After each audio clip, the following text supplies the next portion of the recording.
Hello, my loves. It's that time. Let's get a nice little cup of tea or your preferred libation and enjoy a little chat together. It's witchy chat time. I am cautiously optimistic that recording this witchy chat video will help to start to welcome in spring, because we had almost 2 feet of snow delivered last week thanks to 3 storms, and we have yet another incoming storm this week as well. So we have an abundance, a plethora of snow and cold weather here in New Hampshire, and I am most definitely longing for spring. I feel like each year, the older I get, the harder the winters become, even when they're not necessarily the worst winter to date. We definitely have had more snow here this year, and while I have enjoyed the sense of hibernation, even though it hasn't felt that much like hibernation for me because my son Vincent has quite a busy schedule, and I am his chauffeur, but I definitely have enjoyed some of the hibernation, but I don't necessarily love that sense of, I don't know, I feel like there's always this moment in times of rebirth and transformation as well, like when you're in that birth canal and you know that you're almost there, but you're in like the inertia of that in-between space. And I never really loved that feeling. And I'm definitely experiencing that now, that kind of restlessness and desire to be more active, but it's so cold and you need so many layers of clothing on to do anything. It feels quite exhausting. So a little bit of a restlessness coming in for sure. And I found also that I started my spring cleaning earlier than normal too. I don't know if any of you have done that as well. I usually wait till around Astara to really like do a nice big clean. But I found myself after Imbolc starting to kind of go through my closets and go through Vincent's closets, find things to donate, create some more space within the home, and also just start those kind of deep spring cleaning activities that I usually do a little bit later on in the year. So I don't know if you guys have been doing that too. Let me know if you guys have started your spring cleaning early, but that's definitely been something that's come forward for me. And deity-wise, I've really been exploring Circe and working with her. And also,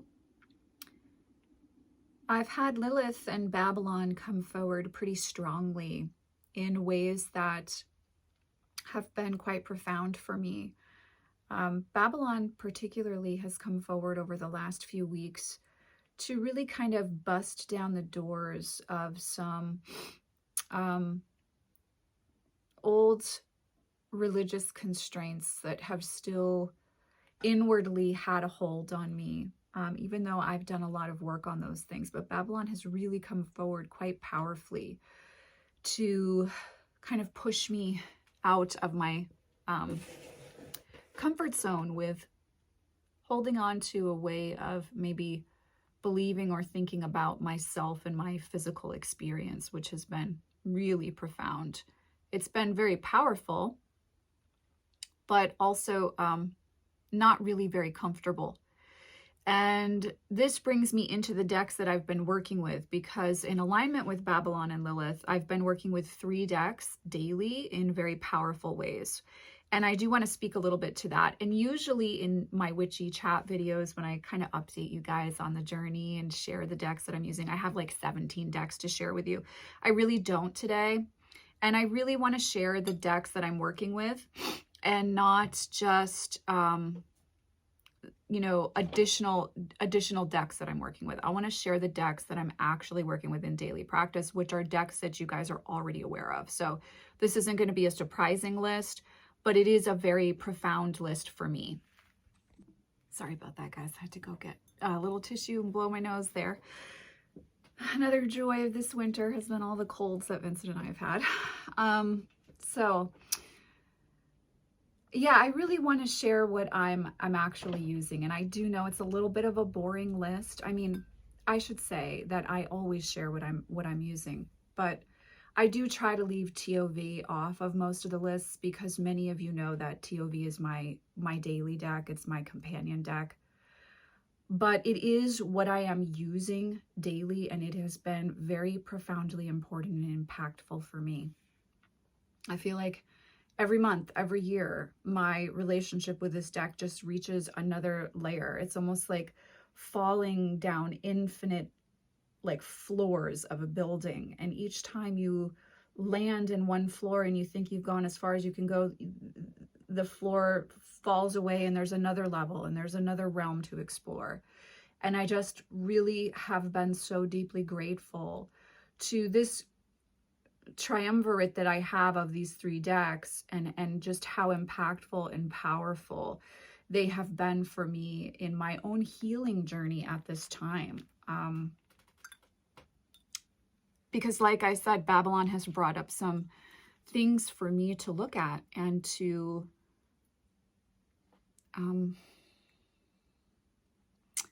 be honest with myself about, right? And I think winter is often, as a season, that kind of time. It's not necessarily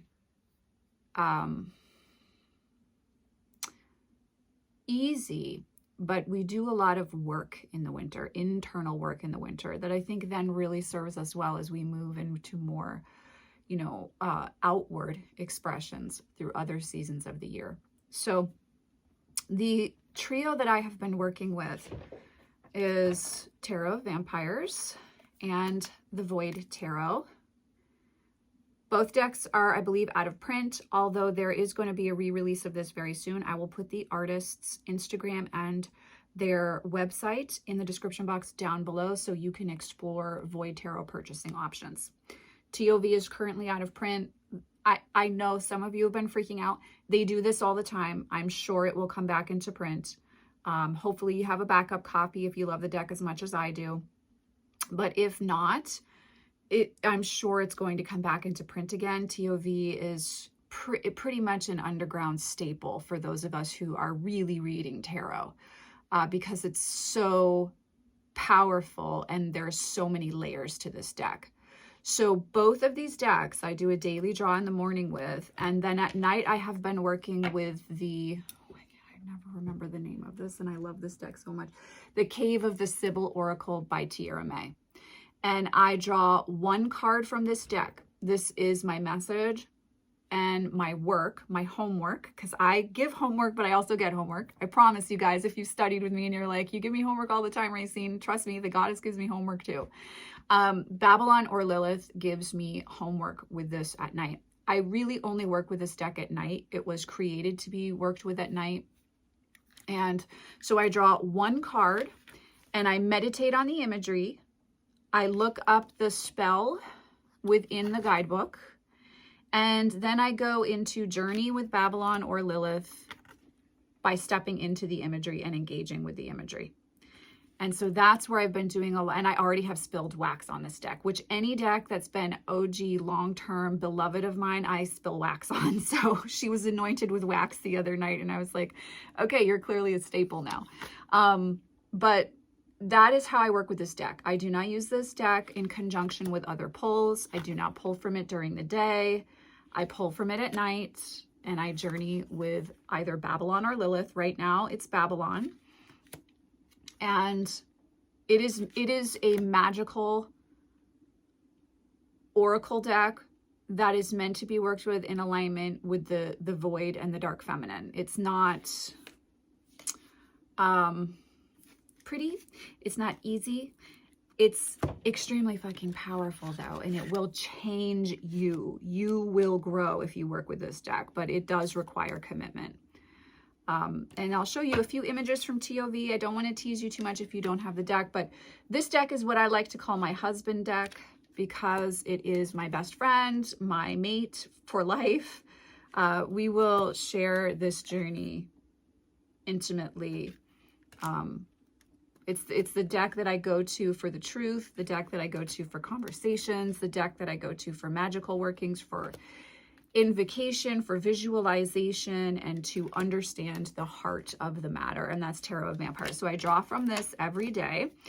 And the question I ask is, what is the energy that I am interacting with for today? And then I clarify how that's going to manifest in my journey with my soulmate deck, the Void Tarot. So this clarifies the draw from TOV. And then I sit and I journal for around 15 to 20 minutes, just sitting with what comes up for me and how that marries to the working I did the night previous with the Cave of Sybil Oracle by Tierra May. The Sybil Oracle is still available for purchase. I will put the link to Tierra's site in the description box down below. So if you would like to purchase that, you can go ahead and make that purchase. This is the Void Tarot. And they're just aesthetically decks that really speak my language. But I also think that they're really, really powerful decks that, no, they're not for the faint of heart, but they are going to leave you changed. There isn't, you don't work with these decks and stay, you don't work with these decks seriously and not grow, because it forces you to confront yourself. And I know I have so many Scorpio placements that I am someone who's always doing deep work, and that's really my sweet spot. It's where I'm comfortable. I'm actually very uncomfortable in lighthearted situations. And so I know that that's not a place that everyone can live in all the time, but having your version of a deck like this in your arsenal, in your toolkit, is very helpful for those moments when you are ready to go deep, when you are ready to do your work, because the experience is very profound. So finding your version of decks like these can be very powerful. And for me right now in my journey, as I'm like, I'm attempting to resurface, and I think I'm trying to do it a little sooner than they would like. So they're kind of grounding me with the work. But these are the three main decks I'm using now. I've also been working with the Abyssal Tarot, which I forgot to pull out. But the Abyssal Tarot has been filtering through. And in addition to that, and the Abyssal Tarot is, I believe, still available for purchase. The Somnia Tarot, I know. I was like, I hate the Somnia Tarot. It's phoned in, it's boring, it's blah, blah, blah. There's something very peaceful about this deck though. And when I feel overstimulated, as one of my friends loves to remind me, I'm neurospicy, he likes to say. When I feel overstimulated, this deck is actually very calming. And this deck loves to be a part of client readings. This is a deck that very much likes to appear for professional readings, for sure. But there is something really calming about this imagery, and I do like it for past life work as well. So I have been pulling personally from the Somnia Tarot. Prior to the last month, I've really just worked with this deck professionally because it's a very social deck. But it has started to shift into, it's out, I'll pull a card from it, I'll just sit and reflect on the imagery and just kind of be with the energy of the deck. And I am really coming to a different place with this deck. So I'm actually really glad that I didn't gift that one. Now, the other deck that I've really been enjoying is the Codex Divinatio. Please forgive me if I'm saying that wrong. This is a French deck. I did purchase it on Amazon. There's an unboxing on the channel if you're interested. It's a collage style deck, and I got it because of the gorgeous and glorious Rose Bay Tarot. And I'm waiting for the Lacrimosa Tarot, which Rose Bay Tarot created, to arrive, and I really want to use this deck with that tarot deck. But what I have discovered is that I love this deck. It's just fun. It's a little bit punk. It's a little bit like, it's my lightness. It's my levity in all of this work. In all of the chop wood, carry water aspect of my life, this deck is bringing levity in. And it's just fun. It's irreverent. It's like a really great broken in pair of Doc Martens. And I just feel like a badass when I work with this deck. So this amazing deck, there is an unboxing on the channel if you would like to check that out. The final deck I want to just chat about for decks that I've been working with is the Anatorian's Tarot of the Abyss. Now, I've had this deck for a long time. I've loved this deck. It's been in top 5s over the years. I really love this deck, but I didn't work with it a great deal last year. And then I'm on this beautiful, powerful journey with a beloved sister in the cards right now. And we are working with this deck, and I realized there is such gold in Tarot of the Abyss. I have a whole brand new appreciation for this deck. I have a new love. I'm definitely in the middle of a passionate affair with this deck. TOV is forgiving me, but like every time I look at the imagery, I'm like, oh my God, it's so profound. It's so profound. There is just so, this is another one of those decks, like, as the years go by, you have new layers of appreciation and understanding of this deck. And there's just these little things that keep popping up in the imagery for me as I work with this deck that I'm like, oh my God, that's another piece that I need to be with. That's another piece of the puzzle that I need to explore. That's another aspect of the craft I want to move into. I want to feel into, I want to breathe life into. It's a very creative deck. It's also a very aware deck. And I may be creating a little workshop with this one because it's really profound. This is a really special tarot deck. It could make me cry today. I'm going to blame that on the full moon. No, this is a really, really profound and beautiful deck. And if you have this in your collection and you're kind of moving through a time where you feel in between, or you're approaching a threshold, or you're at a crossroads, this is going to give you a lot of clarity in a very beautiful, loving, fluid way. It's very air and water. So those are the decks that I'm working with, and I shared exactly my practice with them right now. So I want to kind of shift into what I'm reading, some makeup I'm playing with, because I always do that in my witchy chats. So this book is going to be the bridge, because I have been connecting with the witch who became divine, Circe. And I've been enjoying reading this book, Transformations of Circe, The History of an Enchantress by Judith Yarnall. And really enjoying this, giving me some fresh insight into her myth and how to be embodied in walking a path of empowered sacred feminine essence. So if you are looking for something to read in regards to her, I definitely would recommend this book. I have not finished reading it, so I can't 100% recommend it, but it is, so far, I am really enjoying it and finding it to be quite helpful and allowing me to flesh out the myth of Circe, but also how her energy is interacting with mine. And it's very much a message of embodiment and empowerment. So if you are looking for that, it's also something that I do want to say about that. And if you are a single parent, you may resonate with this as well. But Circe also had an ability to take where she had to be and to make the space, the place, her own, and to make it an expression of herself. And if you are someone who, as I said, is a single parent or finds themselves in a situation that they know that they need to be, they don't have, let's say, an absolute sense of freedom in the moment, or there are constraints to your experience. Working with her myth can really help you to find beauty in the chop wood, carry water aspects of your life, or the constraints that you have in your given situation. So, you know, when I say that, being a full-time single parent, I have to be 2 parents in one. And sometimes that's a big responsibility, and it doesn't feel like there's a lot of room for personal expression or joy within that. As beautiful and rewarding as the role of being a parent is. And I do think Circe's myth can really help you to feel empowered in, okay, so I have some constraints that if I had my druthers, things might be a little bit different in a perfect world.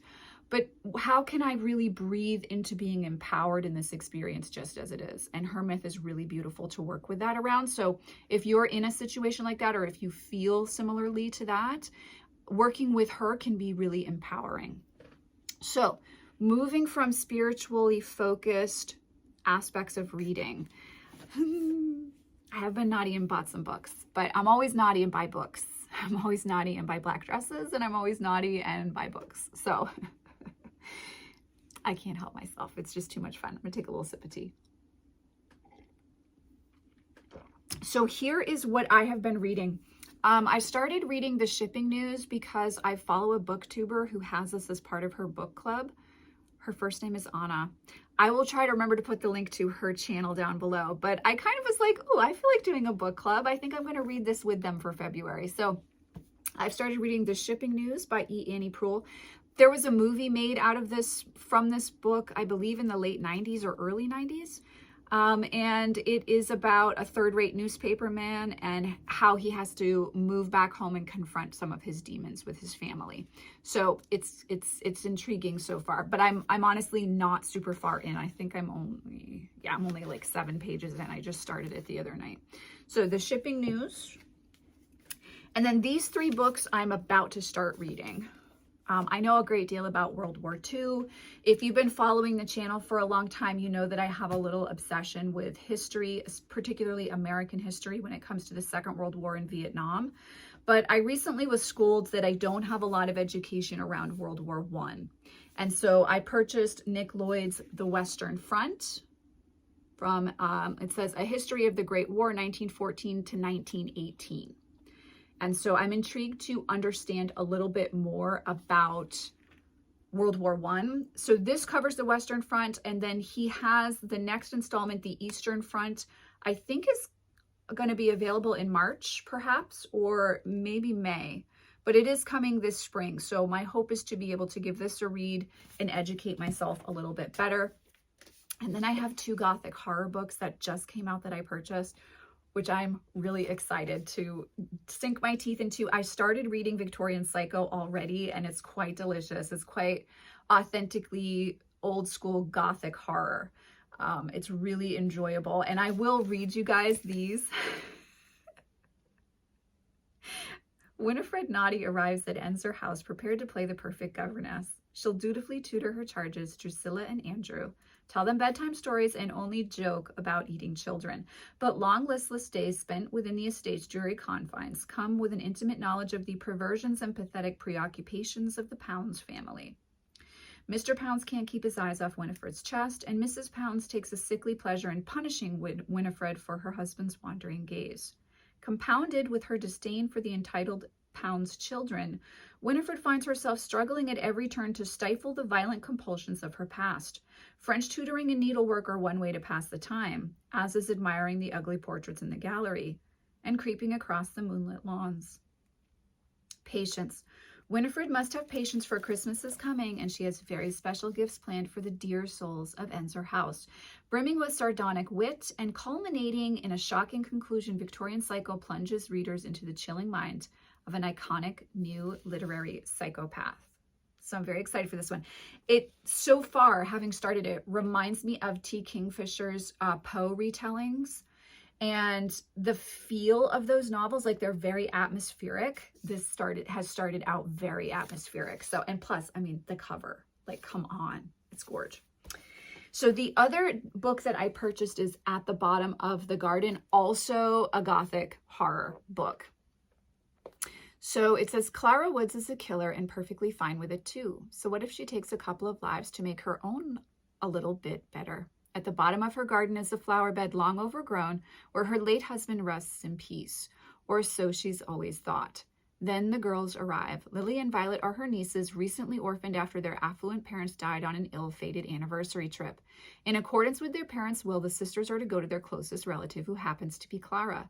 Despite having no interest in children, Clara agrees to take them, hoping to get her hands on some of the girls' assets, not only to bolster her dwindling fortune, but also to establish what she hopes will be her legacy, a line of diamond jewelry. There's only one problem. Violet can see the dead man at the bottom of the garden. She can see all of Clara's ghosts and call them back into existence. Soon Clara is plagued by her victims and at war with the gifted girls in her care. Lily and Violet have become liabilities, and they know far more than they should. So I thought this one sounded interesting too. It was a new release and it was on sale on Amazon. So I grabbed that. I have some juicy reads planned for the next month.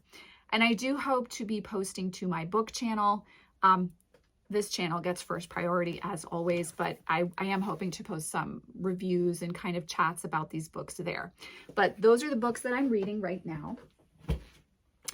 And then really quickly before we finish, I thought I would share a few little makeup goodies with you guys. If you're a Patreon peep, you're getting a really fun makeup tutorial as the second bonus video this month, working with the Gemini 2 palette from Melt Cosmetics. This has been the most heavily used palette for me over the last couple weeks. I am obsessed with doing like these burgundy dried rose petal, like brownish red.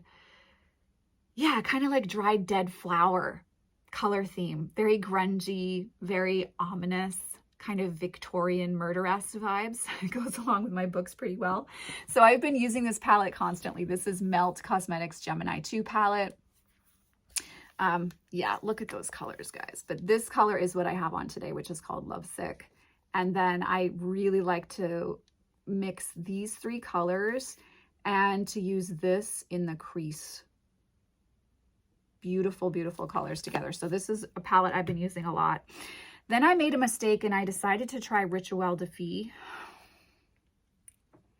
Yeah.